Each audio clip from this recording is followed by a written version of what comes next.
সম্মানিত মুসল্লিয়ান একরাম, যারা আমার কথা শুনছেন এবং পরবর্তীতে শুনবেন, সবাইকে আন্তরিক শুভেচ্ছা এবং অভিনন্দন জ্ঞাপন করছি। আমরা আজকে এমন একটি শুভ মুহূর্তে উপনীত হয়েছি যে ইনশাআল্লাহ আশা করা যাচ্ছে আর কয়েক ঘন্টা পরেই আমাদের মধ্যে নতুন একটি চাঁদ উদিত হবে এবং এর মাধ্যমে পরিবর্তন হবে আকাশ, বাতাস এবং জমিনে সর্বত্র। কারণ এটি এক মহিমান্বিত সময়, মহিমান্বিত মুহূর্ত এবং মাস, যে মাস সম্পর্কে আল্লাহ রাব্বুল আলামিন কোরআনে বিভিন্ন স্থানে উল্লেখ করেছেন এবং অসংখ্য হাদিস রয়েছে। এবং এই মাসটি হচ্ছে মুসলিম উম্মার জন্য এক মহা কল্যাণের মাস এবং এটি হচ্ছে মানুষের নাজাত এবং মুক্তির মাস এবং এটি হচ্ছে সৎ আমলের প্রতিযোগিতার মাস। এবং এই জন্যই সৎ আমলে প্রতিযোগিতা করে অনেকেই সার্থক হবেন, কেউ বা ব্যর্থ হবেন। তো এটি যেমন সফলতার মাস, জাহান্নাম থেকে মুক্তি এবং জান্নাত লাভের মাস, অপরদিকে এই মাসটি হচ্ছে সফলতা এবং ব্যর্থতার মাস। কারণ হচ্ছে যারা রমজানকে গুরুত্ব দেবেন, যারা রমজানের সঠিক দায়িত্ব পালন করবেন, তারা ইনশাআল্লাহ সফল হবেন আল্লাহর ফজল ও করমে। আর যারা এ সম্পর্কে গাফলতি করবেন, যারা এ সম্পর্কে উদাসীন থাকবেন, তারা হয়তোবা আলিয়াজুবিল্লাহ ব্যর্থ হবেন এবং তাদের জন্য অপেক্ষা করছে জাহান্নাম। কাজে আমাদেরকে স্থির করতে হবে আমরা কোন পথে আগাবো। আমি যে কথাগুলো বলছি এগুলো আমার নিজের কথা নয়, এগুলো কোরআন এবং হাদিস নির্যাস এবং উলামাদের কথা। কাজে আমি আশা করছি এই কথাগুলো মনোযোগ দিয়ে শুনবেন এবং এর মধ্যে যে কথাগুলো ভালো পাওয়া যাবে এটাকে গ্রহণ করার চেষ্টা করবেন। তাহলে আমরা আশা করি আমরা সফলতার দিকে এগিয়ে যাব ইনশাআল্লাহ। আমি আপনাদের সামনে যে আয়াতটি শুরু করেছি, এই আয়াতটি হচ্ছে কোরআন কারীমের সূরা আল বাকারার 183 নম্বর আয়াত। এখানে আল্লাহ বলছেন, ইয়া আইয়ুহাল্লাযীনা আমানু কুতিবা আলাইকুমুস সিয়ামু কামা কুতিবা আলাল্লাযীনা মিন ক্বাবলিকুম লাআল্লাকুম তাত্তাকুন। হে ঈমানদারগণ, তোমাদের জন্য রমজানের রোজাকে ফরজ করা হয়েছে যেমনটি ফরজ করা হয়েছিল তোমাদের পূর্ববর্তীদের উপর। কেন ফরজ করা হয়েছে? এই আয়াতে স্পষ্ট কারণ উল্লেখ করা হয়েছে। বলছেন লাআল্লাকুম তাত্তাকুন, যেন তোমরা মুত্তাকি হতে পারো। মুত্তাকি মানে তাকওয়া অর্জন করা। তো তাকওয়া মুত্তাকি কে? অর্থাৎ যে আল্লাহ এবং রাসূলের আনুগত্য করেন এবং তাকওয়া করেন যে বেকায়া থেকে। বেকায়া মানে নিজেকে রক্ষা করা, অর্থাৎ আল্লাহর নিজের মধ্যে অথবা আল্লাহর আইন অথবা গুনার মধ্যে একটি রক্ষা কবচ তৈরি করা, অর্থাৎ আমার মাঝখানে আর গুনার মাঝখানে একটি পর্দা সৃষ্টি করা। সেটাই কি? সেটাই হচ্ছে তাকওয়া। এই তাকওয়া যদি আমি অর্জন করতে পারি, এর বিনিময়ে যেমন আমি অসংখ্য সওয়াব লাভ করব, তেমনি আমি জাহান্নাম থেকে মুক্তি পেতে পারবো, জান্নাত লাভ করতে পারবো।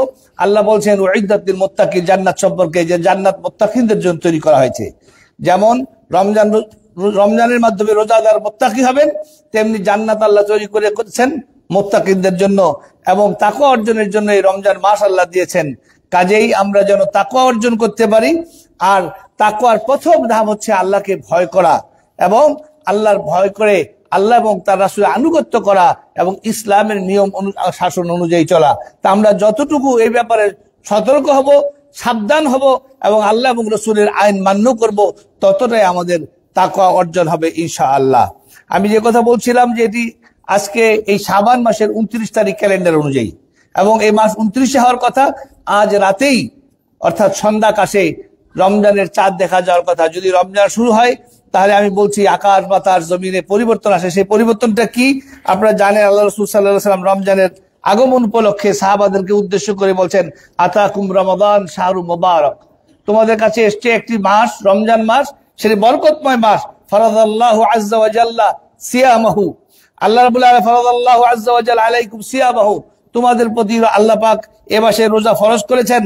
তুফাত্তাহু ফিহি আবওয়াবুস সামা, এই মাসের আকাশের দরজা খুলে দেওয়া হয়। ওয়া তুগাল্লু ফিহি আবওয়াবুল জাহিম, জাহান্নামের দরজাগুলো বন্ধ করে দেওয়া হয়। ওয়া তুগাল্লু ফিহি মারাদাতুশ শায়াতিন, এবং বড় বড় শয়তানগুলোকে জিঞ্জিরাবদ্ধ করা হয়।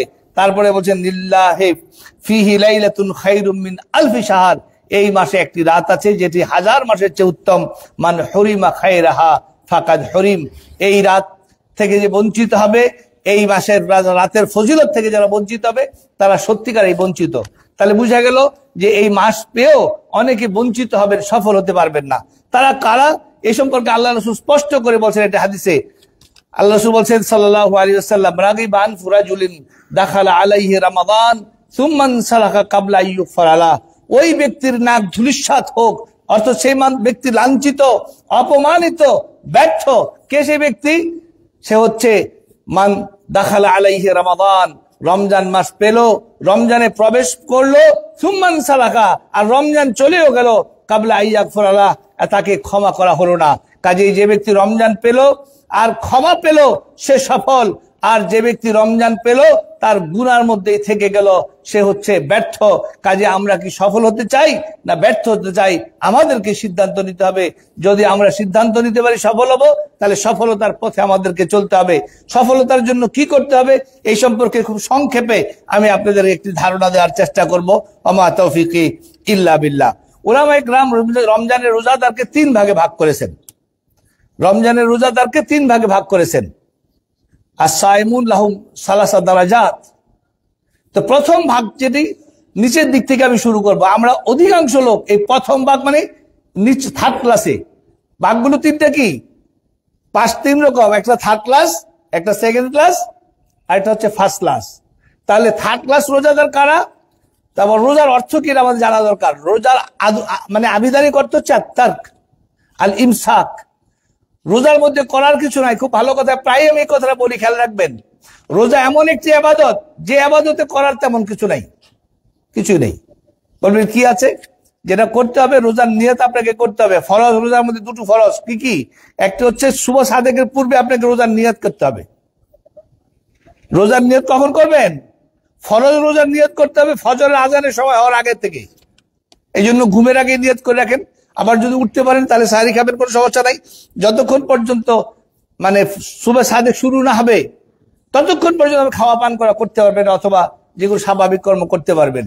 এবার শুভ সাদেকের আগে আপনাকে, অর্থাৎ ফজরের আজানের সময়ের আগে নিয়ত করতে হবে।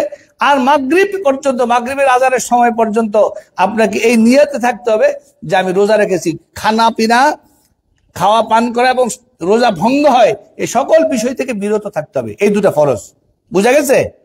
একটা হলো নিয়ত করতে হবে ফজরের নামাজের আজানের পূর্বে, আর মাগরিবের আজানের সময় পর্যন্ত আপনাকে এই নিয়তের উপরেই থাকতে হবে, এবং যেগুলোতে রোজা ভেঙে যায়, খাওয়া পান করা, স্ত্রী সভা সহ বিভিন্ন বিষয়ে, এগুলো থেকে বিরত থাকতে হবে। 2টা ফরজ, এটা প্রথম কাজ। দ্বিতীয় কাজ হচ্ছে আমাকে ইমানদার হইতে হবে। ইমানদার না হলে রোজা কবুল হবে না। আজকাল অনেক অমুসলিমরাও না খেয়ে থাকে।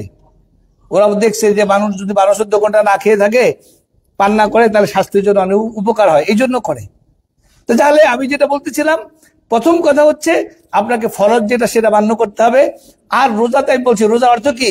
আর তার অথবা ইমসাক, মানে এখানে করার কিছু নাই। যেমন নামাজ পড়লে আপনাকে রুকু সেজদা করতে হয়, কোরআন পাঠ করতে হয়, সূরা ফাতিহা পড়তে হয়, তাসবিহ পাঠ করতে হয়, হজ করলে অনেক কাজ করতে হয়, যাকাত দিলে কিছু কাজ করতে হয়। রোজার মধ্যে কি কাজ ভাই বলেন তো? রোজার জন্য কি কাজ? রোজার মাসে অনেক কাজ আছে, সবের কাজ, যেটা কয়েকটি আমি এখন বলবো ইনশাআল্লাহ, গুরুত্বপূর্ণ গুলো। রোজার মধ্যে কিছু করার নাই। রোজার মধ্যে করা যেটা, ওই নিয়তটা করবেন। আর আপনি আল্লাহ যেগুলো বলছেন করুণা, আল্লাহ রসুল করেছে করুণা, গুনাহ থেকে বিরত থাকবেন, বাস। করার কিছু নাই। খাবেন না, পান করবেন না, স্ত্রী সহবাস করবেন না, যেগুলো করলে রোজা ভঙ্গ এগুলো করবেন না। না করা, কিছু করার নাই রোজার মধ্যে, পরিষ্কার। বিষয়টাকে বুঝতে পারেন নাই? বুঝেন নাই? কেউ মাথা নেয় না। বুঝেছেন আপনারা? রোজাতে কোনো করার আমল নাই। রোজা হচ্ছে ইমসাক, নিজেকে বিরত রাখা গুনার কাছ থেকে, বাস। আচ্ছা, এবার রোজার বিভিন্ন ফজিলতের জন্য আপনারা অনেক কিছু করবেন। সেই কাজগুলোকে, 1 নম্বর হচ্ছে রমজানের রোজা। আর রোজার চেয়ে গুরুত্বপূর্ণ হচ্ছে কি? সালাত। যে ব্যক্তি সালাত মোটেই আদায় করে না তার রোজা হবে না, কিন্তু তাকে রাখতে হবে। মুসলমান সমাজ বাস করেন, ইমানের দাবি করে রোজা রাখবেন, কিন্তু নামাজ না পড়লে রোজা কি হবে না। কারণ নামাজ না পড়লে মানুষ মুসলমান থাকে না। এটা হচ্ছে ওলামাদের মানে আমার জানা মতে সঠিক কথা। যাই হোক, তাহলে প্রথম হচ্ছে রোজা রাখবেন। আর রোজার মাসে স্পেশাল কিছু ইবাদত আছে যেটা অন্য মাসে নাই। সেগুলো কি? 1 নম্বর হচ্ছে রোজা, তারপরে হচ্ছে কিয়ামুল লাইল, তারাবির নামাজ, 3 নম্বরে হচ্ছে লাইলাতুল কদর, এরপরে হচ্ছে যাকাতুল ফিতর। এগুলো রোজা স্পেশাল ইবাদত, এগুলো অন্য মাসে নেই। এবং এই প্রথম যে 3টি আমি বলছি, সিয়াম, কিয়াম, লাইলাতুল কদর, 3টির আল্লাহ রাসূল একই ফজিলত বলছেন এক হাদিসে, বুখারী মুসলিম শরীফ হাদিস। মান সামা রমাদান ঈমানান ওয়া ইহতিসাবা গুফিরা লাহু মা তাকাদ্দামা মিন যামবি, যে ঈমানের সাথে সওয়াবের আশায় রোজা রাখবে তার পূর্বের গুনাহ মাফ। সুবহানাল্লাহ। আপনি সারা জীবনের গুনাহ মাফ হয়ে যাবে রোজার মাসে। তাহলে গুনাহ থেকে মুক্ত হবেন। আর শুধু গুনাহ থেকে মুক্তই হবেন না, বরং এক একটি রোজার কত ফজিলত। আল্লাহ রাসূল বলছেন যে আল্লাহ বলেন আস-সাওমু লি ওয়া আনা আজজি বিহি, রোজা বান্দা আমার জন্য রাখে, আমি এর সওয়াব দিব, অসংখ্য সওয়াব দিবেন, বেগাইর হিসাব সওয়াব দিবেন। তাহলে পরে এক তো গুনাহ মাফ হবে আর সওয়াব হবে, এবং সেই সওয়াব কি? রোজাদারের সওয়াব হচ্ছে জান্নাত। কারণ আল্লাহ রাসূল সাল্লাল্লাহু আলাইহি ওয়াসাল্লামের এক সাহাবী আবু উমামা আল বাহিলি তিনি বলছেন মুরনি বি আমালিন, ইয়া রাসূলুল্লাহ আমাকে বিশেষ আমল শিক্ষা দেন। আল্লাহ রাসূল বলছেন সাল্লাল্লাহু আলাইহি ওয়াসাল্লাম আলাইকা বিস-সাওম ফাইন্নাহু লা ইদলালা, তুমি রোজা রাখো, রোজার সমতুল্য আর কোনো আমল নেই। কাজে একটি বিশেষ আমল, অত্যন্ত গুরুত্বপূর্ণ আমল রমজান মাসে ফরজ রোজা। এই রমজান মাসে রোজা রাখবে তার পূর্বের গুনাহ মাফ। যে কিয়ামুল লাইল করবে অনুরূপ বলা হয়েছে তার পূর্বের গুনাহ মাফ। এই তারাবির নামাজ অথবা আপনি তাহাজ্জুদের সময় পড়তে পারেন। আর বিশেষ করে লাইলাতুল কদর, এই লাইলাতুল কদরে আপনার পূর্বের গুনাহ মাফ হবে আর 1000 মাস ইবাদত করার চেয়ে উত্তম সওয়াব হবে। তাহলে এগুলো হচ্ছে বিশেষভাবে লক্ষ্য করার জন্য আমল। আর বিশেষ করে রমজান মাসের একটি বিশেষ ইবাদত হচ্ছে, বলা যেতে পারে বিশেষভাবে গুরুত্বপূর্ণ, সেটি দোয়া। কি জন্য? আল্লাহ রাসূল সাল্লাল্লাহু আলাইহি সাল্লাম বলছেন যে সালাসাতুন লা তুরাদ্দু দাওয়াতাহুম, 3 ব্যক্তির দোয়া আল্লাহ ফিরিয়ে দেন না। এর মধ্যে সর্বপ্রথম বলছেন আস-সাইমু হাত্তা ইফতির, রোজাদার যতক্ষণ ইফতার না করে ততক্ষণ তার সকল দোয়া আল্লাহ কবুল করেন। এবং আল্লাহ রাসূল সাল্লাল্লাহু আলাইহি ওয়াসাল্লাম আরো বলছেন মান লাম ইয়াসআলিল্লাহ ইয়াগদাব আলাইহি, যে আল্লাহর কাছে চায় না আল্লাহ তার প্রতি নারাজ হন। এরপরে আল্লাহ রাসূল সাল্লাল্লাহু আলাইহি ওয়াসাল্লাম আরো বলছেন যে লাইসা আলাল্লাহি লাইসা শাইউন আলাল্লাহি আকরামু মিনাদ দুআ, আল্লাহ রাব্বুল আলামিনের কাছে দোয়ার চেয়ে সম্মানিত আর কোনো আমল নাই। কাজে এই রমজানের দোয়া বিশেষভাবে করা জরুরি। রমজান রোজাদারের দোয়া কবুল হয়। কারণ কি? কারণ হচ্ছে যে আল্লাহ রাসূল আল্লাহ রাব্বুল আলামিন কোরআনে কারীমের মধ্যে যেখানে রোজার কথা বলছেন, সূরা বাকারার 183 থেকে 87 নম্বর আয়াত, এর মাঝখানে 86 নম্বর আয়াত আল্লাহ বলছেন ওয়া ইযা সাআলাকা ইবাদি আন্নী ফাইন্নী করিব উজিবু দাওয়াতাদ দাঈ ইযা দাআন, আমার বান্দা সব যদি আমার সম্পর্কে জিজ্ঞেস করে রাসূল আপনি বলে দেন ইন্নী করিব, আমি নিকটেই আছি। উজিবু দাওয়াতাদ দাঈ ইযা দাআন, কেউ আহ্বান করে আমাকে আহ্বান করলে আমি কবুল করি। এখানে উলামা ইকরাম বলছেন আল্লাহ পাক আমাদেরকে ইঙ্গিত দিয়েছেন যে রমজানের রোজা কবুল হয় তুমি বেশি বেশি দোয়া করো, রমজানের দোয়া কবুল হয় তুমি বেশি বেশি দোয়া করো। এই জন্য সারাক্ষণ যত পারেন দোয়া করবেন। এই জন্য শুধু নামাজের পর মসজিদে এসে রাস্তাঘাটে চলায় ফেরায় যখন মনে হয় তখনই দোয়া করবেন, যে কোনো দোয়া করবেন। তো কোরআন সুন্নাহর যে দোয়া মাসুর, এগুলো করা উত্তম। তাহলে আমি বললাম যে এই মাসের বিশেষ আমলের মধ্যে যেমন সিয়াম আছে, তারাবি আছে, আর লাইলাতুল কদর আছে। বিশেষ করে বেশি বেশি দোয়া করবেন। আর এ মাসে কোরআন নাজিল করা হয়েছে, এই মাসে কোরআন তেলাওয়াত করবেন, বেশি করে কোরআন তাদাব্বুর করবেন। এবং কোরআন যারা শিখেন নাই তারা শিখার চেষ্টা করবেন, যারা শিখেছেন তারা আবার শিখার চেষ্টা করবেন। কারণ এই মাসের প্রত্যেকটি আমল অন্য মাসের চেয়ে অনেক বেশি নেকি। একটি উদাহরণ হচ্ছে যে অন্য মাসে যদি কেউ উমরা করে উমরার সওয়াব, আর এই রমজান মাসে যদি কেউ উমরা করে তাহলে কি সওয়াব হয়? তাআদিলু হাজ্জাতান মাই, আল্লাহ রাসূল সাল্লাল্লাহু আলাইহি ওয়াসাল্লাম আমার সাথে হজ করার সওয়াব হয়। তো এমনি ভাবে যদি কারো সম্ভব হয় আপনারা উমরা করবেন। আর বিশেষ করে নফল নামাজ পড়তে পারেন যে কোনো সময়, কারণ অন্য মাসের চেয়ে বেশি সওয়াব হবে। সাদাকা করবেন, সাদকার সওয়াব অনেক বেশি। আল্লাহ বলছেন আমা তুকাদ্দিমু লিআনফুসিকুম মিন খাইরিন তাজিদুহু ইনদাল্লাহি ওয়া খায়রা ওয়া আদামা আজরা, তোমরা যা কিছু আগামী কালের জন্য পাঠাবে এবং সেটা আল্লাহ রাব্বুল আলামিনের কাছে তুমি দেখতে পারবা যে আরো বেশি উত্তম এবং আযম আজরা, আর অনেক বেশি সওয়াব হবে। কাজে সদকা করবেন, যতটুকু সদকা করলে আপনার মাল কমবে না। এই জন্য এই রমজান মাসের বিশেষ যেটা আমাদের করণীয় সেটা হচ্ছে যে আমাদের যে রুটিন করতে হবে। কারণ কোনো কাজ প্ল্যান হয়ে করলে আর প্ল্যান ছাড়া করলে সমান হয় না। যেমন আপনি যদি মসজিদটা তৈরি করেছেন, নিশ্চয়ই আগে একটা প্ল্যান তৈরি করেছে, এবং কিভাবে কোথায় পিলার হবে, কোথায় মেহরাব হবে, কোথায় কি হবে, একটি বড় কাজ করলে সব আগে যেমন প্ল্যান করা হয়, তা আপনি রমজান মাসের আজকে পূর্বেই প্ল্যান করেন আপনার পক্ষে কি কি ইবাদত করা সম্ভব, কিভাবে করলে সুন্দর হবে, এটার জন্য একটি রুটিন করেন যে কিভাবে আপনি সুন্দরভাবে রোজা রাখতে পারবেন, কিভাবে আপনি এই নামাজ জামাতের সাথে আদায় করতে পারবেন, কখন আপনি তেলাওয়াত করবেন। এই মাসে একটা বিশেষ ইবাদত, অন্য রোজাদারকে রোজা ইফতার করলে আপনি একটি রোজার সওয়াব পাবেন। যতজনকে ইফতার করাবে, আপনি একজন রোজাদার একটি রোজার সওয়াব পাবেন প্রতিদিন। কিন্তু আপনি 10 জনকে ইফতার করাতে পারেন, সামান্য রুবু দিনার হলে একটি ইফতার করা সম্ভব আমার দেশে। তাহলে প্রতিটি রোজার এক একজন ইফতারের কারণে আপনি এক একটি রোজার সওয়াব পাবেন।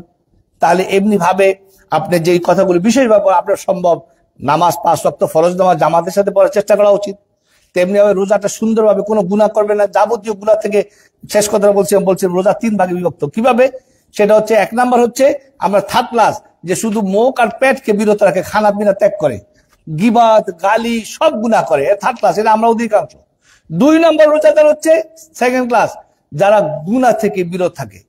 আল্লাহ রাসূল সাল্লাল্লাহু আলাইহি ওয়াসাল্লাম বলেছেন, মান লাম ইয়াদা কাওলা যুরি ওয়াল আমালা বিহি ফালাইসা লিল্লাহি হাজাতুন ফি আইয়াদা তা'আমাহু শারাবা। যদি কেউ রোজা রাখে আর তার মিথ্যা কথা মিথ্যা কর্ম ত্যাগ না করে, তার রোজার আল্লাহর কোনো দরকার নাই। তার মানে কি? আপনাকে সমস্ত গুনাহ থেকে বাদ দিতে হবে। আব্দুল্লাহ ইবনে জাবের বলছেন, ইযা সুমতা ফালিয়াসুম সামউকা ওয়া বাসারুকা ওয়া লিসানুকা আনিল কাযিব ওয়া দা'আদিল কাযিব ওয়া লা তাজআল ইয়াওমা ফিতরিকা ওয়া সাওমিকা সাওয়া। তুমি যখন রোজা রাখবা তখন তোমার জিহ্বা, কান এবং চোখকে সতর্ক রাখো, অর্থাৎ এগুলোকে রোজা রাখা, রোজা মানে বিরত থাকা। তো গুনাহ থেকে বিরত রাখা, তুমি যেমন নিজে খাদ্য পানীয় থেকে বিরত আসো, চোখ, কান এবং জবানকে, তোমার অঙ্গ প্রত্যঙ্গকে গুনাহ থেকে বিরত রাখো, এবং খাদেমদেরকে কষ্ট দিও না। আর তোমার রোজার দিন আর রোজা ছাড়া অন্য দিন এক করে দিও, মানে রোজার দিন বেশি পবিত্র থাকবে। এটা কি সেকেন্ড ক্লাস, আমরা করতে পারি। আর ফার্স্ট ক্লাস হচ্ছে যে ব্যক্তি গুনার চিন্তাও করে না। তাহলে আমাদেরকে থার্ড ক্লাস হওয়ার জরুরি না ফার্স্ট ক্লাসের চিন্তা করা জরুরি? আসুন ফার্স্ট ক্লাসের চিন্তা করি, কমপক্ষে সেকেন্ড ক্লাস যদি হতে পারি তাও ভালো ইনশাআল্লাহ। তাহলে আমি খুব তাড়াহুড়া করে কিছু কথা বললাম। রমজানের উপরে পরিকল্পনা গ্রহণ করেন, কিভাবে আপনি ফরজ নামাজ জামাতের সাথে পড়বেন এবং সুন্দর মতো রোজা রাখবেন, কোনো গুনাহ করবেন না, ইফতার করাবেন মানুষকে, তারাবির নামাজ পড়বেন, লাইলাতুল কদর উদযাপন করবেন, কোরআন তেলাওয়াত করবেন, 1 খতম কমপক্ষে দেওয়ার চেষ্টা করবেন, পারলে 3 খতম অথবা মানে আরো কম বেশি করতে পারেন। মানুষকে কোরআন শিক্ষা দেন, শিক্ষার ব্যবস্থা করেন, দান খয়রাত বেশি করে করেন, বেশি বেশি দোয়া করেন, এবং সিলাতুল আরহাম, মানুষের সাথে সিলাতুল আরহাম করলে আল্লাহ রাসূল বলছেন আপনার হায়াত এবং রিজিকে বরকত হবে। এই সম্পর্কে ইনশাআল্লাহ সুযোগ করে পরবর্তী আলোচনা করব। আল্লাহ আমাদেরকে সঠিকভাবে সুন্দরভাবে পরিপূর্ণ রোজা রাখার তৌফিক দান করুন, এবং যাবতীয় গুনাহ থেকে বাঁচার এবং বেশি বেশি সওয়াবের কাজ করার তৌফিক দান করুন। আকুলু কাউলি হাদা, আস্তাগফিরুল্লাহ লি ওয়া লাকুম ওয়া লিসাইরিল মুসলিমিন।